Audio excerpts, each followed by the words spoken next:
ladybugs. Oh my god, man, how eerie is that? Weather's looking pretty iffy, but we got a nice view.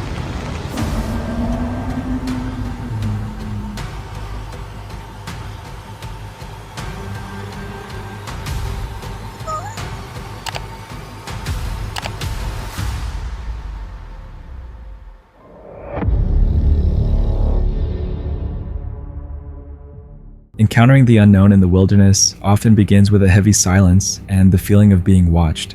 From a dark towering figure stalking an Indiana forest trail to chilling messages from the beyond echoing through a snow-covered castle, these moments blur the line between nature and the supernatural. Is it just our imagination playing tricks in the dark, or is something out there actually looking back? On November 28th, an Instagram user named Rose Honey Morgan took an ordinary walk with her son and their 2 dogs when she came across several unusual effigies arranged along a forest trail. The display appeared intentional and disturbing. Later, she uploaded another video capturing a dark figure briefly shifting beyond the tree line. The distance was estimated at roughly 115 feet, with some claiming the shape may have been unusually tall. The item sparked online speculation, including theories involving ritual symbols. She didn't return to the location. The effigies were probably man-made, but the moving figure remains unexplained. What do you believe it was? Dano Outdoors, a Canadian channel recognized for stealth camping and minimalist travel, recorded a night on a public beach on September 24th, 2025. The evening started peacefully with soft waves drifting clouds and a deserted stretch of shoreline. He built a low tarp shelter beneath a tree, preparing for forecasted rain and planning to film the approaching storm. Got the tarp set up. Not too bad. It starts raining. Got everything ready to be dry if it does rain. Now we just wait. Hopefully it rains. I'm not gonna lie, I'd like it to. So dinner tonight, we're going curry style rice flavored with coconut, garlic, and ginger. I realized I didn't bring my spork. So, though it is curry style, we're gonna do some chopsticks because that's really all I can find. All right. That's funny, I don't know if I'd even call it dinner, but I'm gonna be completely honest with you. I got busted, 100% busted. It's late right now. And it happened like the sun was up. A couple walked down to the rocks and sat there for a while. Let's put it that way, a while. I wasn't told to leave or anything, put it that way. Not by anybody that, anyone important, I guess is a way to put it. I still have stuff to do. I gotta get my sleep set up ready because all I could do was just sit here and just wait. As daylight disappeared, he made a simple meal while observing storm clouds moving across the lake. The area seemed quiet and untouched. That calm ended when a couple walked down to nearby rocks and spotted his concealed setup breaking the stealth element of the camp. I have a feeling it's gonna start raining. We'll see, I guess. I got my sleep setup done right in time. You see, yeah, I gotta hold the tarp so it doesn't, wow. The sky is looking just wild. Wow, nice. That was amazing. Weather's looking pretty iffy, but we got a nice view. I'm just hoping this tarp doesn't give while I sleep. Pretty impressed with twine. It's holding up. Anyways, I'm gonna head to bed. So, unless something happens, see you in the morning. Morning, everyone. How'd you sleep? I'm not gonna lie, I slept amazing. I had one of the best sleeps I've ever gotten. After dark, powerful winds arrived. The storm grew stronger as lightning flashed and waves rolled across the beach. The tarp pulled under heavy gusts, but it survived the rain and wind. By morning, the storm had passed, leaving damp sand and clear skies. He later described the night as one of his most rewarding outdoor experiences. Fortunately, the plan succeeded this time. Still, the video shows how hazardous camping during storms can be. Severe weather can become dangerous quickly. Would you still camp in these conditions or put safety first? The next disturbing clip comes from Ray Remmel, a UK-based solo creator known for quiet, spontaneous nighttime walks along forest paths. His videos emphasize natural audio real-time responses and personal reflections, sometimes mentioning paranormal possibilities without attempting to confirm them. On January 3rd, 2026, Ray sets out alone on a woodland trail in the United Kingdom. He anticipates a cold walk and a peaceful setting. This kind of reminds me of a Slender Man. That vine right there, all the way up there. That's cool. I like that moon pretty much too. Oh, that's a bat I'm hearing. I hope it doesn't bite me and give me a disease. I can't tell if that's a star or what it is. It's moving though. See it moving between the trees? It's orange. It's getting fast though. That has to be an aircraft or something. As he goes farther into the forest, the air feels motionless, and the moon hangs above. Thick vines cling to nearby trees, and bats can be heard flying close overhead. The walk stays calm, but the silence gradually becomes heavier. I can't tell if I'm hearing something or if that's just wind or what it is. It's like dead silent. Oh, dude, that scared me. That bat scared the crap out of me. I was about to say, it's just dead silent. And then that bat goes off.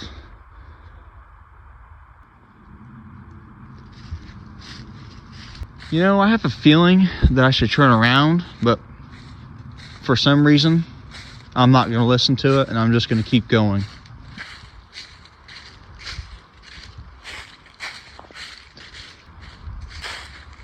Did I just hear a Slender Man footstep?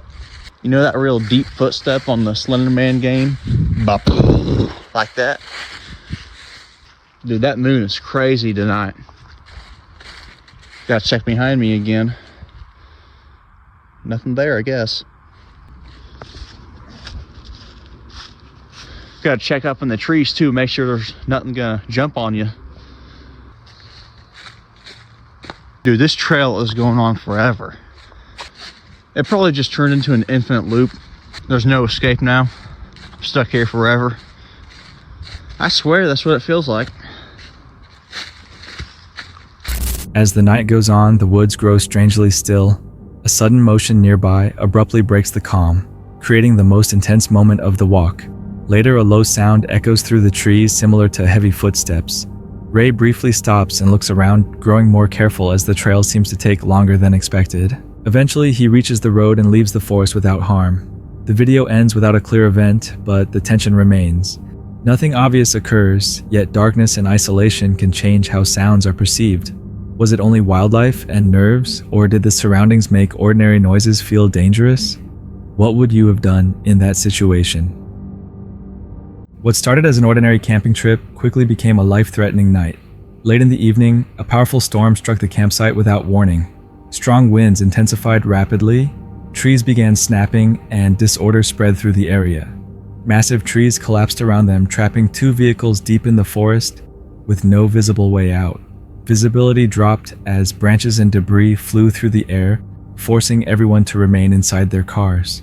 One vehicle suffered serious damage, with rain leaking through a twisted windshield frame and a broken rear window. Cell service was limited, but they managed to contact emergency responders. Rescue was delayed due to flooding and blocked roads, leaving them stranded overnight. The storm briefly weakened, then surged again, forcing them to move into the back seats for protection. By morning, the storm had passed. The forest was devastated, with fallen trees covering tents, vehicles, and access paths. Rescuers eventually reached them on foot and guided the group to a temporary shelter. Later assessments suggested a tornado was the cause of the destruction. Everything was lost, but everyone made it out alive. This was an uncommon situation where people survived being trapped in a violent storm. Many are not as fortunate. Monitoring weather warnings early and leaving dangerous areas can help prevent situations like this. How would you prepare to avoid ending up here? The video comes from Two Ghost Girls, a paranormal investigation channel based in the United Kingdom and run by Ellie and Amy. Their content focuses on calm, real-time investigations at historic locations using EMF meter spirit boxes and the Estes method with a clear emphasis on history rather than exaggerated reactions. On January 16th, 2026, the team arrives at Oakhampton Castle. Ellie, Amy, and their guests move deeper into the snow-covered ruins as temperatures fall and cold spots are experienced. The environment feels heavy and isolated. Equipment is arranged, while previous reports of activity linked to the castle are discussed. Can we just discuss how there's fresh footsteps going up there when it's not been snowing for that long? It hasn't, has it? Hello? We're coming up, so... It's chilly in here. I can feel it. We just said it's chilly in here, and she just said, I can feel it. My bones, from dead to living. I'm at the gate. What gate? The gate to this room or the gate to the castle? Or the gate to heaven or hell? Let's go. Oh. La la la la. Whoa. So you singing. You use your voice. Dad, are you joking? 1991? Oh. 91, good year. Or 1891, one of the two. Goodbye. What do you say? Goodbye. Really? Okay. No. What did it sound like? Sounded like a crutching of... Oh, like gravel. During the Estes method, two words came through that immediately grabbed our attention. These were 1891 and fire. In 1891, there was an infant, the son of a local tailor, died in Oakhampton after suffering fatal burns. We can't say that this is connected to what we experienced, but the timing, the words, and the history are all impossible to ignore. What was that? She thought she heard something. Like someone clear their throat almost. Was it behind you? It's definitely behind me. 100% behind me. Can you hear that? Yeah. What? Can you hear that? I did. What? That noise just there? Like, yeah, like it. What is that noise? I feel like something's just up there watching us. Yeah. As the investigation progresses, faint sounds echo through the stone structure. Unexplained footprints begin forming in the snow, creating the feeling that someone else may be present nearby. The responses captured seem direct and relevant rather than random. Crunching footsteps and movement noises are heard close by, yet no one in the group can explain their source. I'm now going to get out the Spirit Talker device app and see if there can be some communication through the app.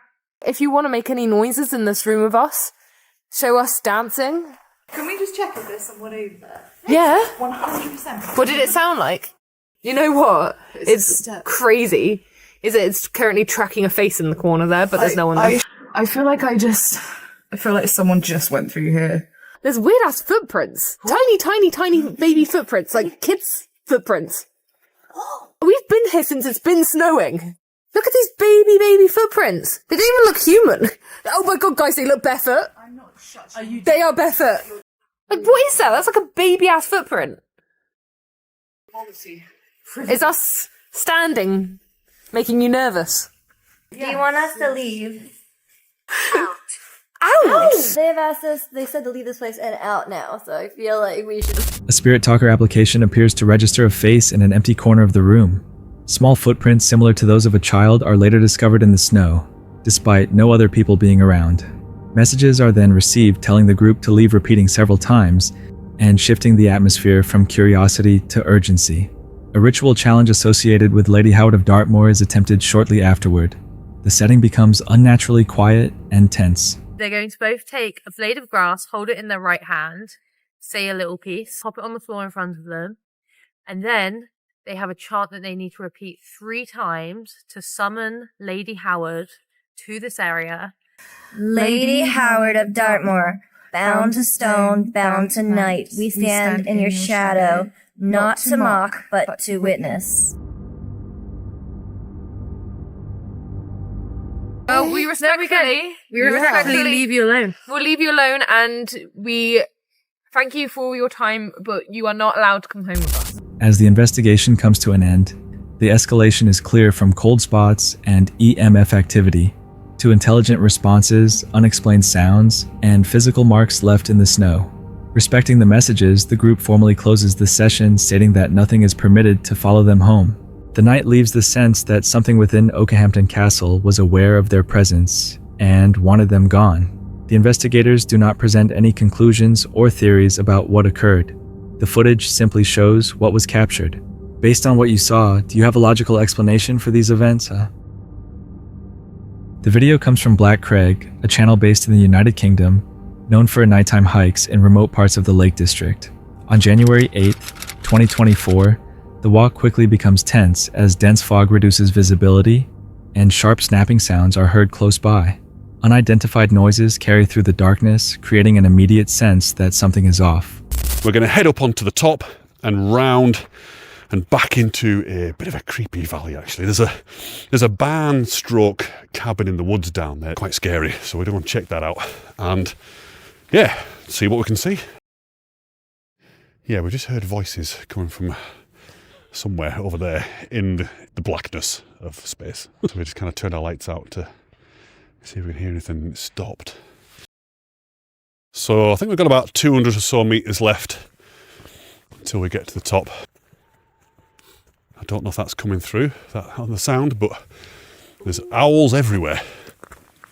Okay, here we are at the summit of Whitbarrow. Head on down to the old dead ash forest down there. It does look amazing, actually, so we'll go and check it out. Kind of feels a bit like it's a bit misty now. Was that my imagination? We have just walked into a lot of mist, fog or something.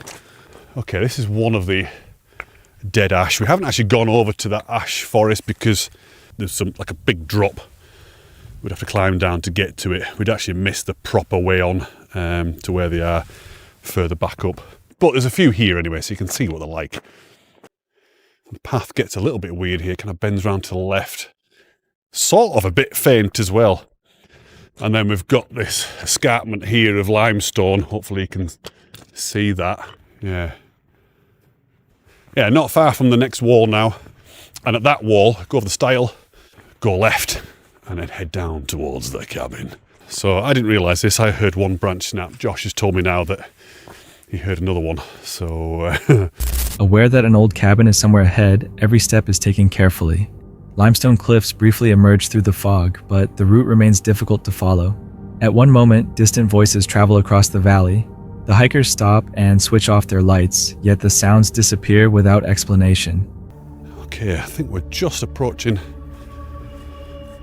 the barn cabin thing. This is it. Here we go.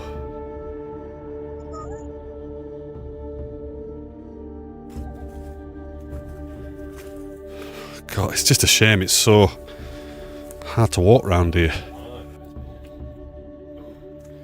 You can actually get in and come down this bit. There we go. And then there's another bit in there, look. I won't run. Nothing.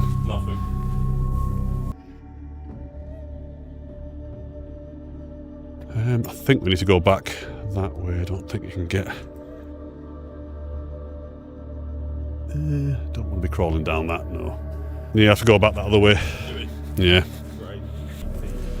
It is, isn't it? To kind of come across something like this in the middle of the night, you know. It was very dry in there, actually, wasn't it? This obviously where the troughs, where the cows drink. It is a bog of doom. The old cabin eventually appears.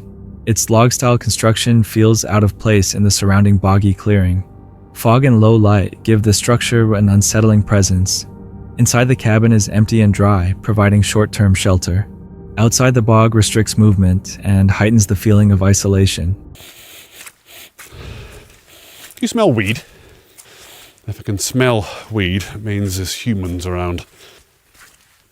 So there's a trouble now. Look, there's a path going that way and a path going this way. We'll ignore that one. What's that sign saying there, look? There's a little arrow there. Is there an arrow? Getting a little bit lost. I'm starting to wonder if that right-hand one was the one we wanted. Yeah. You know that that sign we saw a minute ago? Oh, yeah. We need to go back to that. Right, here we go. Here's the wall. We're almost there, mate. Nice. As they leave and continue along wooded paths toward their vehicle, a faint odor suggests other people may be nearby, though no one is visible. The hike ends without direct danger, but the fog, unusual sounds, drifting voices, and isolated cabin leave a lingering unease, showing how quickly night conditions can make familiar ground disorienting. Nothing directly threatens them, yet fog and sound can easily distort perception. Could the noises and voices have ordinary explanations, or did the environment make everything feel worse? How would you handle hiking there at night? This clip feels disturbing, not because it's linked to a confirmed crime, but because nothing about it can be clearly understood. Uploaded on December 14th, 2025, the footage comes from MKP Studios, where Explorer Casey documents items people leave behind in remote wilderness. Returning to a Pacific Northwest forest where he previously found a ringing phone, Casey quickly notices the area has changed, suggesting someone else has been there since quietly and with intent. We have our first sign, just giving warnings not to go any further. So yeah, let's just keep going and see what happens. Whoa. I see some like trash. Yo, it's a suitcase and a tire. That's crazy. And a weird looking blanket. As I started hiking into the woods, I immediately noticed several missing person signs posted along the trail. I've never seen any missing signs around here before. This is definitely a new one. I'm pretty sure this is a sleeping bag. This looks like pretty new. There's something in here. Whoa, it's a shotgun shell. It looks like it's unused. I don't know what to say about that. That's definitely one of the stranger finds we've ever come across. Every part of me right now is drenched. Along the trail are objects that don't belong: trash, large items, and debris that point to repeated use rather than a single visit. None of it resembles a campsite, yet none of it looks accidental. As Casey moves farther and severe weather moves through, heavy rain limits visibility, dulls sound, and makes navigation more dangerous.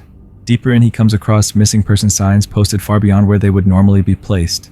This is the area that I found the cell phone and the cross, and you can see the cross right there. It seems to have fallen over. I came down this trail and I started hearing ringing, and I was trying to figure out where it was coming from. It was right over here. Whoa, there's something else right down there. There is something else over here. This was not here the last time. This was the original one that we found, but it's fallen over. It's been at least a couple months since I found the phone. It was right here. I'm so shocked right now. I can't believe this. Someone had to have been here recently to put up this second cross. Very strange. Near the original phone location, the scene is different. The cross he documented before has fallen, and a new one stands beside it, marked with the words, "Forgive us." Someone returned after his last visit. I think I just found something. Holy sh**.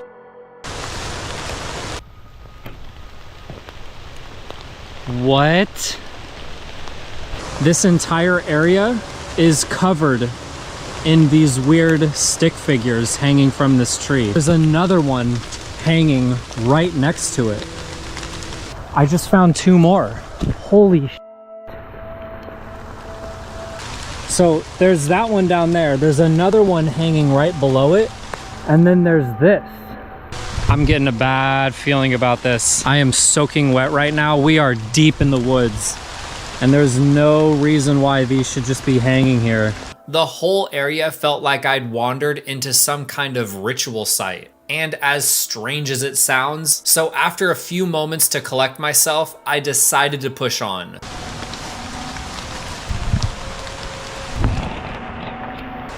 We just found a machete. Just found this machete stuck to this tree here in the middle of nowhere.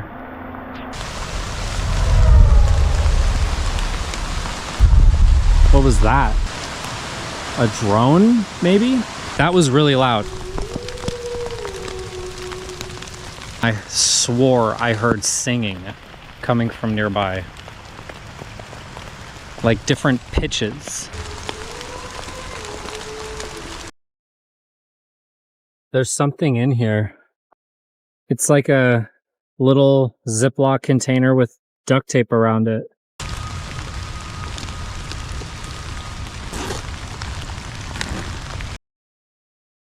It's like a remote control to something. Guess with this is that it's some sort of remote control to... Oh, wait. It's a drone remote. It has two drone icons right there. But there's no drone inside this container. Just randomly in the woods. Like, you can't get more random than that. Farther along, multiple stick figures hang from trees clearly arranged with purpose. Later, a machete embedded in a tree and a duct tape container holding a drone remote add to the pattern. Nothing here suggests coincidence. By the end, there are no answers, only the realization that this forest has been used repeatedly, deliberately, and quietly. None of these discoveries prove a single explanation, but together they suggest ongoing human presence in an area meant to be isolated.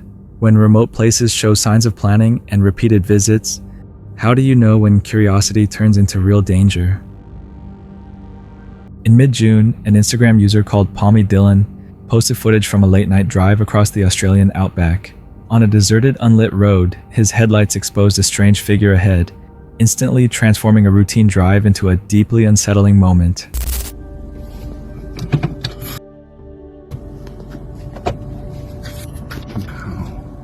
Seen way too many horror movies for this. No, you're a psycho, mate. A lone figure stood completely motionless in the center of the road, facing the approaching vehicle. Rather than turning around, the driver slowed, passed it carefully, and then sped up into the darkness. The figure never responded, never shifted, and made no effort to follow. After the clip spread online, viewers were split, some believing it was a person, others suggesting it might have been a mannequin, intentionally placed to frighten drivers or force them to slow down on that remote stretch of road. In places this isolated, even harmless things can feel threatening. If it wasn't a person or an accident, what was standing there and why? The YouTube channel Solo Exploration follows one man's solo trips into abandoned and isolated locations. Uploaded on May 20th, 2025, this video pushes that idea further than usual. Instead of simply exploring, he plans to spend the night inside an abandoned morgue, a building intended for the dead. What starts as a controlled challenge gradually becomes unsettling. Check that for a sign. Life gives you signs. Oh yes, that's the sign we're looking for. Oh, what a creepy little bridge. Daylight, feeling good. It's just a weird looking ass bridge. There is cameras on that. Let's go have a look around first. I know there's two cameras looking at me now. Straight off that main road. Take this path right down to it. No cameras there, I can peek around. Let me just get up there and check it out. So, I've come up here. You can see these big boards that are on top of the slate. There is a hole here. I don't think I can fit in there. Look at the size of that hole, man. There's one camera on the corner. Up there, that was the one that was pointing up. There's one over there, but it's looking down. I'll just climb up here, then I'll hop over and go and have a look at that. Maybe there's an access point on the top as well, but I can also just scope out this building. This building is alarmed, all of them keep saying that. All padlocked, obviously. These two cameras up there. None of them cameras look new though, so I'm not too bothered about them. I'm just got to assess it.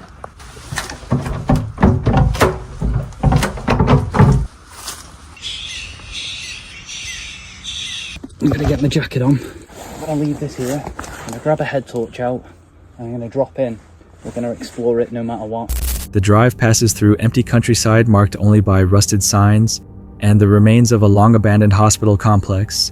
With each mile, the sense of isolation deepens. When he arrives, the morgue stands in silence, boarded shut, warning signs hanging loose, broken cameras aimed at nothing. After walking around the structure and identifying possible exits, he finds a narrow opening and climbs inside. Can you believe I've just got through there? You got a sink. See this, they used to operate on the bodies. Drainage down here, look.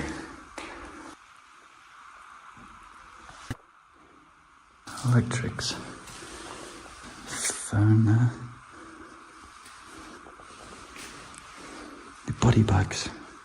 Oh my god, man, how eerie is that? The cloth tissue down on it. Refrigerators, look. 1, 2, 3, 4, 5, 6.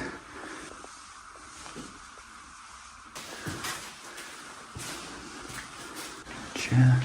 Front door. Cream cleanser. Super cream cleaner. Gloves. And what's in here? A little chapel. Oh my god. A little chapel here. Bring the body in. Family could say their final goodbyes, identify the body, etc.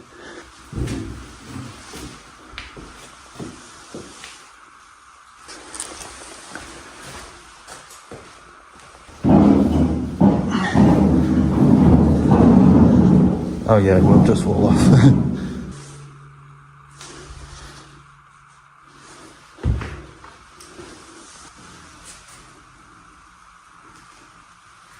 I don't like looking through this though.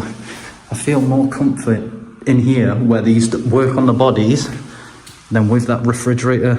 Staying here is not my actual concern. I could sleep here somewhat okay. I'd like to stay on there. It's getting all of my stuff through that. I'll go outside, I'll grab my stuff, I'll reassess what I'm going to do. That was my goal, to sleep on that. The air is stale heavy with chemical smells.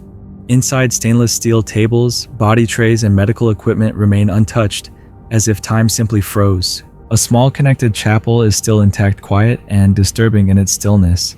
Despite the atmosphere, he commits to staying the night. As darkness falls, the silence becomes overwhelming. Look where we are, man. Also got me a torch, but let's set up bed. And then make this home, eh? And that is us. We have our bed sorted, made up, ready. I think I'm going to close these double doors because I don't want to be looking at any of that. I was just hearing some really weird noises. It's too quiet at the moment. I don't think you'll hear it.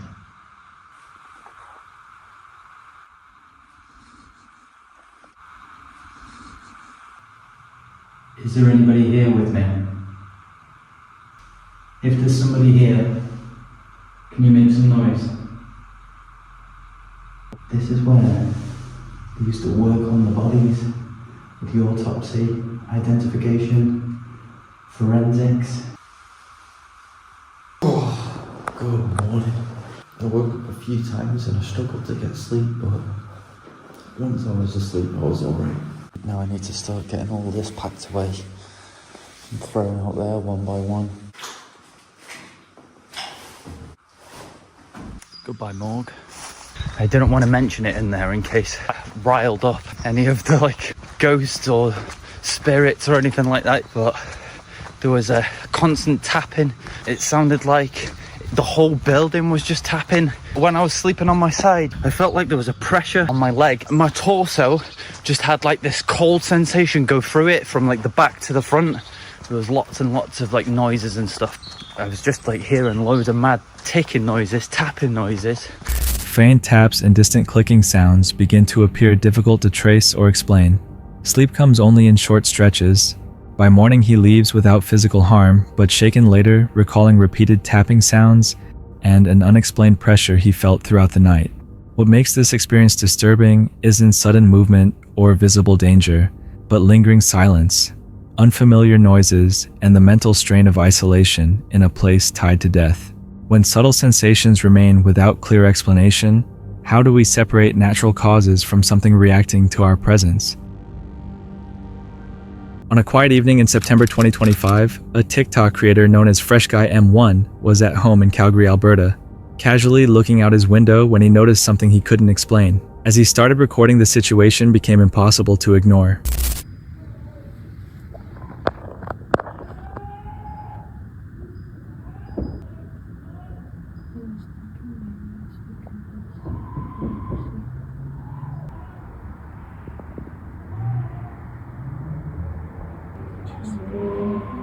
Yeah, but do you see that in the window?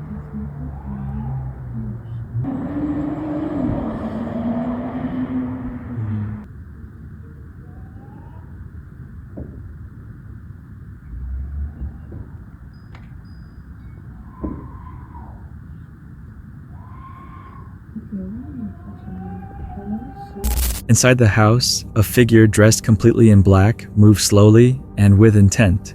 Nearby, another person appeared to be lying still on the floor.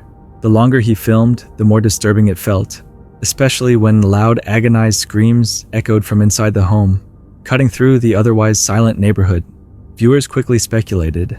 Some thought it was a medical or mental health emergency, while others questioned why authorities were never contacted. With no context, the footage leaves unsettling gaps, raising one question: was this a tragic misunderstanding, or something far darker unfolding behind closed doors? That's it for tonight. Which moment creeped you out the most? Drop it in the comments. Have your own story? Share it with us, and stay tuned. The next one is even darker.